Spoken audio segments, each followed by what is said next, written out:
నవదుర్గామాత ఆలయ ఆవరణలో జరుగుతూ ఉన్న నవదుర్గా ప్రశస్తి అనేటువంటి ప్రవచనానికి మీకందరికీ హృదయపూర్వకంగా స్వాగతం పలుకుతున్నాం. మాతృదేవోభవ. చివరి క్షణం ఉదాక పనిసేయుటదక్క శ్రమించుటేమిటో, చివరి క్షణం ఉదాక పనిసేయుటదక్క చేయించుటేమిటో వివరమెరుంగనట్టిది వివేకము నీకెటు లభ్యనమ్మరో.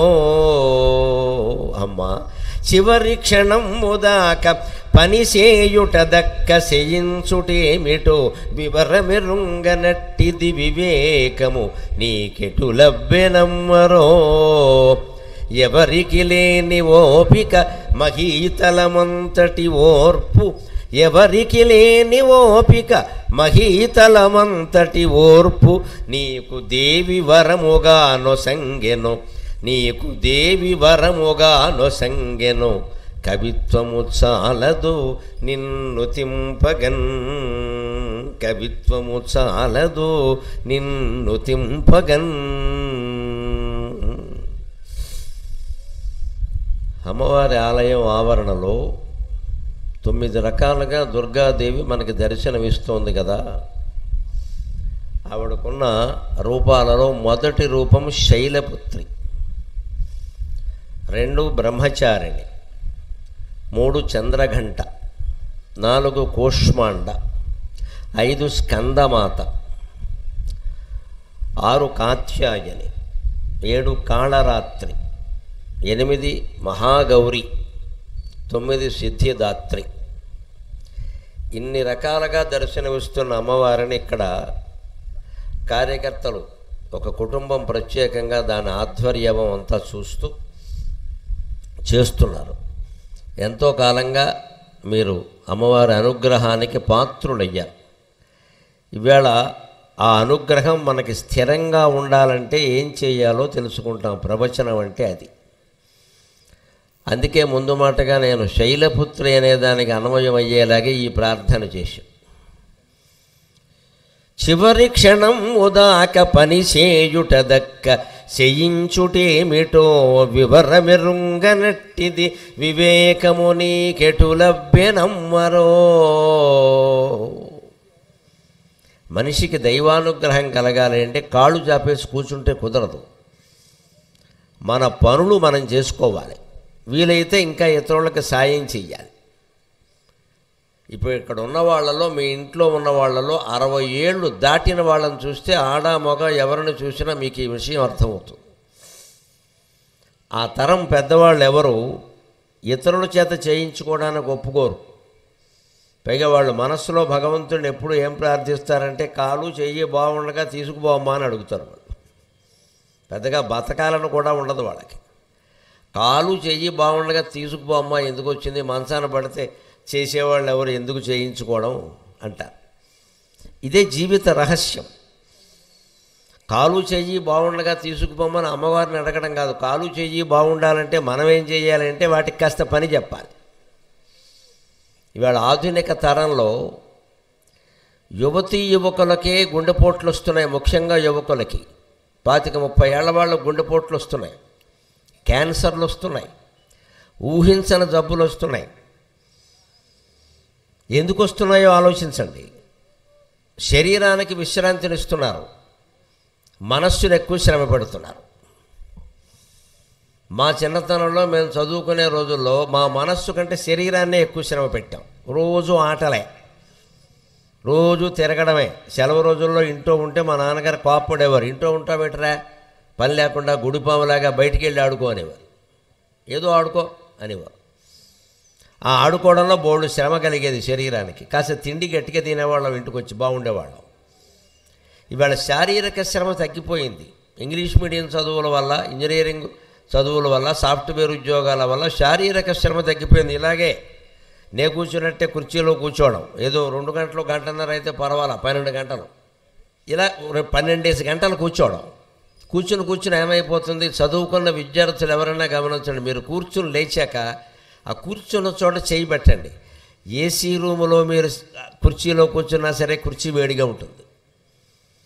ఏసీ రూములో కూర్చున్నా సరే ఎంతో కొంత వేడిగా ఉంటుంది. కారణం ఏమిటి? ఒంట్లో ఉండే వేడి కిందికి దిగింది. మన ఒంట్లో అంత వేడి ఉందన్నమాట. అందుకనే చదువుకునే పిల్లలకి పాలు పెరుగు వెన్న నెయ్యి బాగా వేసి పెట్టాలి.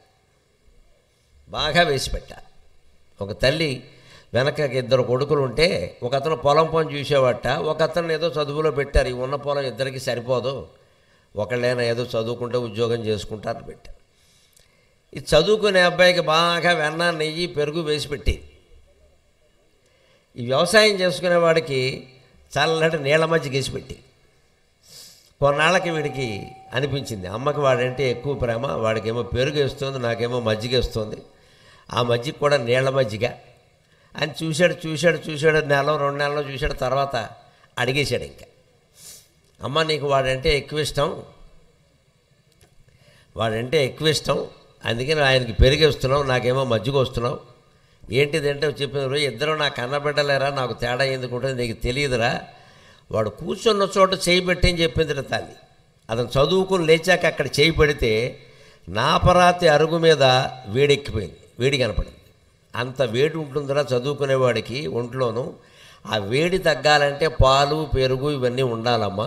నీకు వేడి ఉండదు, ఎందుకంటే నువ్వు పొలంలోకి వెళుతున్నావు, చెట్టు కింద కూర్చుంటావు, పొలంలో పనిచేసినా నీకు చెమట పడుతుంది, పక్కనే చెరువు ఉంది, నువ్వు స్నానం చేస్తావు, నీకంత పర్యావరణం బాగుంటుంది అక్కడ. పూర్వం పొలాలన్నీ అంతే కదా, మరి అసలు ఒక చెరువు ఉన్న పొలానికి ధర ఎక్కువ, చెరువు ఉందంటే ధర ఎక్కువ. ఇప్పుడు ఆ చెరువులు కూడా మొత్తం పూర్తి చేసి వ్యవసాయం పెట్టారు, మొత్తం అంతా కలిపి ధరలు తగ్గిపోయి. చెరువు ఉన్న పొలం చెరువు ఆకుమాడి ఉంటే దానికి ధర ఎక్కువ. అక్కడ చెరువుల దగ్గర తిరుగుతావురా నువ్వు, నీకు చల్లగా ఉంటుంది వాతావరణం, నీకు అందుకని ఒంట్లో వేడి ఎక్కువ ఉండదమ్మా, అది తేడా, అందుకని వాడికి అది వేసి పెట్టాను, నీకు మజ్జిగ చాలు, నీకు పెరిగేస్తే పొట్టొస్తుందిరా నీకు, వాడికి రాదు అని చెప్పింది. వీళ్ళ చదువు అంత వేడి. అందుకే ఈ వేడి తగ్గడానికి ఏం చేయాలంటే వీళ్ళు పాలు పెరుగు వెన్న నెయ్యి ఇలాంటివి తినడంతో పాటు శరీరానికి బాగా కష్టం కలిగించాలి. అంటే పెద్ద ప్రత్యేకించి మళ్ళీ వ్యాయామం అనడం, ఏదో టీఎంటీ బెల్ట్ అనడం, అది పరిగెడుతుంటే వీళ్ళు గత్యంతరం లేక నడవడం, ఇదో దరిద్ర ప్రహసనం. ఇది బెల్ట్ మీద నడవడం మనకు అలవాటు పడింది అంటే ప్రమాదం ఏమిటంటే ఎవడో నడవమంటేనే నడుస్తాం, లేకపోతే నడవం. మనంతటా మనం నడవాలి. ఇంత పెట్టి ఈ టీఎంటీ మిషన్ ఉంటుందే, దానిలో 50,000 పెట్టి కొంటారు పెద్ద హడావిడిగా. ఇప్పుడంతా పెద్ద పెద్ద ఇళ్ళు భవనాలు కదా, 2వ అంతస్తులో హాల్లో పెడతారు దాన్ని. ఈ కుర్రాడు కొనే వరకు ప్రాణం తీస్తాడు, 4 రోజులు దాని మీద తిరుగుతాడు, దాని మిషన్ ఆన్ చేస్తాడు, స్పీడ్ పెంచేస్తాడు, అది పరిగెడుతుంటే గత్యంతరం లేక పరిగెడతాడు వీడు, లేదా పడిపోతారు కదా. 4 రోజులు పరిగెట్టాక ఇంక మానేస్తాడు, దాని మీద తొవ్వాళ్ళు బనీళ్ళు ఆరేస్తాడు. అంటే మనం 50,000 పెట్టుకున్నది ఎందుకు? బట్టల దండం కోసం అనమాట. దానికి ఒక కొబ్బరి తాడు ఉంటే చాలు కదా, కొబ్బరి తాడు చాలు కదా, ఇదెందుకు? ఇందుకు మన ఆధునిక నాగరికత ఇలాగే ఉంటుంది వ్యవహారం అంతా. దీని నుంచి మనం పాఠం నేర్చుకోవడం కోసమే నేను ఈ ప్రార్థనతో అమ్మవారి యొక్క కటాక్ష ప్రాప్తి గురించి ప్రవచనాన్ని మొదలు పెడుతున్నాను. చివరి క్షణం ఉదాక పని చేయుట దక్క చేయించుటేమిటో వివరమెరుంగనట్టిది వివేకము నీకెటు లభ్యనమ్మరో. అమ్మా 91 ఏళ్ళు జీవించావు మా అదృష్టం కొద్దీ. చివరి రోజు చివరి క్షణం వరకు కూడా నీకు చేతనైన పని ఏదో చేస్తూనే ఉన్నావు. ఇల్లు ఊడవడానికి నడువు వంగకపోతే ఆవిడ ఒత్తులు చేసేది కూర్చుని, కార్తీక మాసం వస్తుందిరా, దేవుడి దగ్గర దీపం పెట్టుకుందుకు పనికొస్తాయి, బోల్డ్ డబ్బులు పోసి కొనాలి, ఇంత చేసి ఒత్తులు ఖరీదంతా నాకేం ఆదాయం లేదా, తల్లి ప్రేమ అంతే, బోల్డ్ డబ్బులు పోసి కొనాలి, ఎందుకు ముసలిదాన్ని నేనేం చేస్తాను ఇక్కడ అని ఆవిడ దూది పెట్టుకుని విభూతి పెట్టుకుని ఒత్తులు చేసేది. ఏదో శ్రమ పడుతుంది. అలాంటి శ్రమ పడితేనే మనకి భగవంతుని అనుగ్రహం కూడా కలుగుతుంది. ఆరోగ్యం బాగుండేటప్పుడు చివరి క్షణం వరకు పడుతూనే ఉండాలి. అప్పుడు ఆరోగ్యాలు బాగుంటాయి, అమ్మవారి అనుగ్రహము కలుగుతుంది. ఎవరికి లేని ఓపిక మహీతలమంతటి ఓర్పు నీకు దేవి వరముగా నొసంగెనో. ఇవాళ ఆధునిక తరం వాళ్ళందరూ యువకులు ప్రధానంగా నేర్చుకోవలసింది ఓర్పు, ఓపిక. దాన్నే సహనం అంటారు. మనం ఒక పని చేస్తే అది వెంటనే ఫలించాలని ఏం లేదు. రైతు విత్తనాలు నాటుతున్నాడు, పంట రావడానికి కనీసం 6 నెలలు పడ్డం లేదా? విత్తనాలు నాటిన వెంటనే పంట వచ్చేయమంటే వచ్చేస్తుందా? అలాగే చేశాడు వెనకన ఒక పెద్ద మనిషి, ఆయన్నే గౌతముడు అంటారు, పెద్ద మహర్షి. ఆయన పెద్ద తపస్వి, శాస్త్రవేత్త. ఆయనకి ఏమిటంటే ఇంటికి అతిథులు ఎక్కువగా వస్తుంటే వాళ్ళందరికీ వండి పెట్టాలి కాబట్టి ఆయనకి అనిపించింది మనకి తపశ్శక్తి ఉంది కదా, విత్తనాలు నాటిన 2 గంటల్లో పంట రావాల్సిందే. 2 గంటల్లో పంట పండిన వెంటనే కోసేస్తాం, దాన్ని ఆ ధాన్యం దంచేస్తాం, వెంటనే అన్నం వండేస్తాం, పెట్టేస్తాం. అంచేత పొద్దున్న 8ంటికి లేచి విత్తనాలు నాటేస్తాం, 10ంటికి పంట వస్తుంది, 11 గంటలకు కోసేస్తాం, 12ంటికి వండేస్తాం, 1 గంటకి పెట్టేస్తాం. ఇది ఆయన పథకం. అవద్దో తపస్సు చేశాడు, మహాతపస్సు చేశాడు. ఇవాళ యంత్రాలతో సాధ్యమయ్యేది పూర్వం ఇప్పటికీ యజ్ఞాలు చేస్తున్నారు, అక్కడ యజ్ఞాలతో కూడా సాధ్యం అవుతుంది. నమ్మాలి వాటిని. అలాగే మంత్రశక్తి, మంత్రంతో యజ్ఞం కూడా అక్కర్లేకుండా కేవలం ఒక మహాతపస్వి, ఒక ఋషి అయినవాడు, స్త్రీ అయినా పురుషుడైనా ఎవరైనా పర్వాలా, ఒకే చోట కూర్చుని మనస్సులో ఒక సంకల్పం చేసి తీవ్రమైన జపం, నమ శివాయ నమ శివాయ నమో నారాయణాయ నమో నారాయణాయ శ్రీమాత్రే నమః శ్రీమాత్రే నమః, ఇలా ఏదో ఒక నామాన్ని మనస్సులో స్మరిస్తే అది జపం, అది తీవ్రమైతే తపం. దాని మీద తప్ప వేరే దృష్టి లేకుండా ఉంటే దాన్ని తపము తపన అంటారు. అది చేస్తే పరిస్థితి ఆయన చేశాడు, వచ్చేసింది. శివుడు కనబడ్డాడు, ఆ వరం ఇచ్చాడు. నీకేం కావాలయ్యా అన్నాడు. నేను విత్తనాలు నాటితే 2 గంటల్లో పంట పండాలి అన్నాడు. తధాస్తు అన్నాడు. ఎప్పుడు మనం వరాలు కోరేటప్పుడు జాగ్రత్తగా చూసుకోకపోతే తర్వాత మనం కోరిన వరాలే కొంపలు ముంచేస్తాయి. ఈయన విత్తనాలు నాటడం మొదలుపెట్టాడు. కేజీ విత్తనాలు నాటాడు. ఎకరం అరెకరం పంట వచ్చేసింది. 10 కేజీలు నాటేశాడు, 6 ఎకరాల పంట వచ్చేసింది.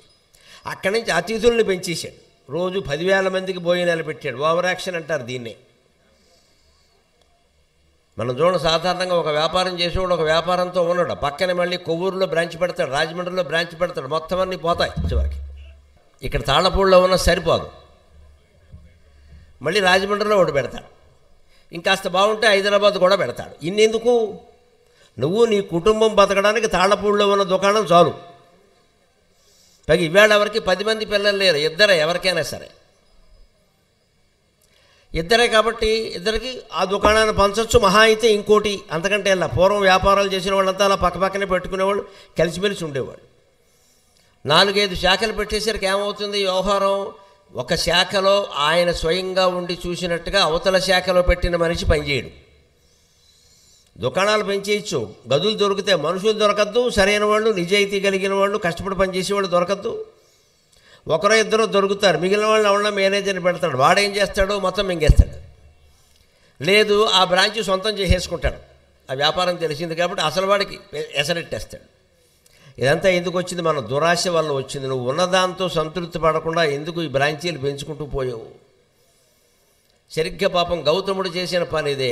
వస్తుంది కదా పంట, నష్టమేముంది అని చెప్పేసి ఆయన పెంచేశాడు. ఇంకా 100 మందికి పెట్టే భోజనం 1000 మంది, 1000 మందికి పెట్టేది 2000 మంది, 10,000 మందిని చేశాడు చివరికి.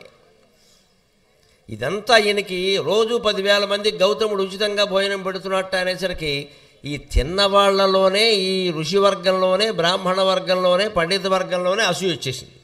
ఈయనకి పేరు వచ్చేసింది, ఈయనకి పేరు వచ్చేసింది. ఎవరు చూసారో సరే మహాదాత గౌతముడు, మహాదాత గౌతముడు అని చెప్పేసుకుంటారు. ఉచితంగా పెడుతున్నాడు అందరికీ. వేళ పెట్టే ఉచిత భోజన పథకాలు ఏమో సరిపోవు.